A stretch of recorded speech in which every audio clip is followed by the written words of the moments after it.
Казна како награда, пресуда која повеќе може да се толкува како тапија за помилување, отколку како поука за иднината. Вака дел од јавноста коментира по судската одлука на Кривишниот суд во Скопје, со која 9 обвинети за крвавото насилство во собранието добија условни казни.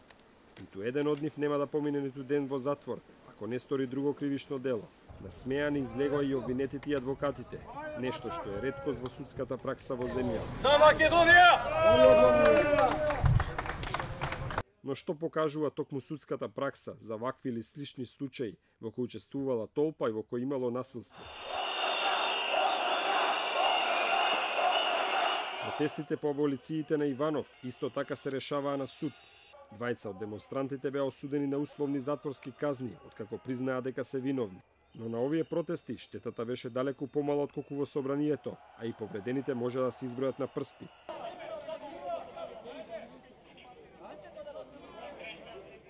За истото кривишно дело за кое се товареа насилниците од собранието, им се судеше и на учесниците во демонстрациите во скопската населба Ѓорче Петров по убиството на Ангел Петковски. Двајца од учесниците добија условни казни, откако ја признаа вината. Еден од демонстрантите сепак доби ефективна затворска казна од 6 месеци, бидејќи претходно бил осудуван.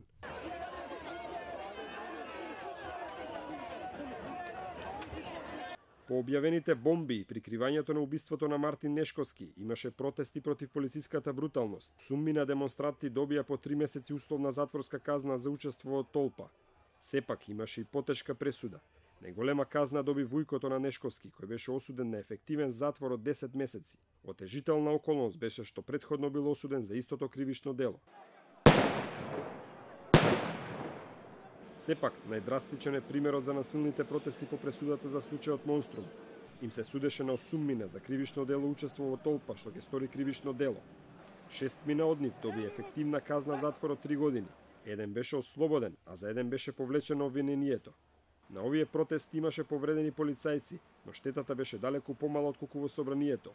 Судот бараше оштета од 25.000 евра. Од овие примери може да се заклучи дека гневот на јавноста по пресудата за собраниските насилници е оправдан. Токму затоа деновиве Твитер и Фејсбук се преплавени од коментари за оваа пресуда. Обид за убиство, насилство врз пратеници, новинари, полиција, насилно влегување во највисокиот законодавен дом, уништување на имотот и други кривични дела. Казната е никаква.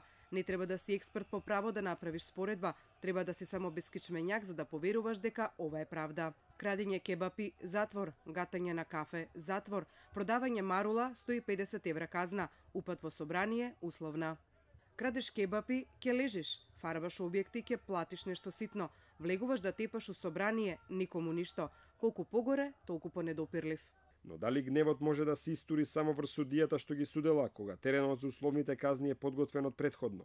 Првиот чекор е поднесување на кривишна пријава за учество во толпа што ќе спречи службено лице во извршење на службено дејствие. Тоа е добар темел за условна казна, бидејќи законот предвидува од 3 месеци до 3 години затвор. Кривишниот закон предвидува низ за посериозни кривишни дела за тоа што се случи во собранието. Затоа слободно може да се каже дека тоа е најблагото кривишно дело кое можеше да им се стави на товар. Обвинетите признаа дека го сториле делото. Тоа е уште еден плюс за условна казна. Најголемиот дел од нив немаат други кривишни дела, што секако значи поблага казна. Судиите од апелацискиот суд веројатно ќе треба да утврдат само дали Димче Христовски Жабата оправдано поминал само со условна казна од 1,5 година, со оглед дека претходно бил осуден на 10 години затвор за двојното убиство што се случи во пивофест во Прилеп.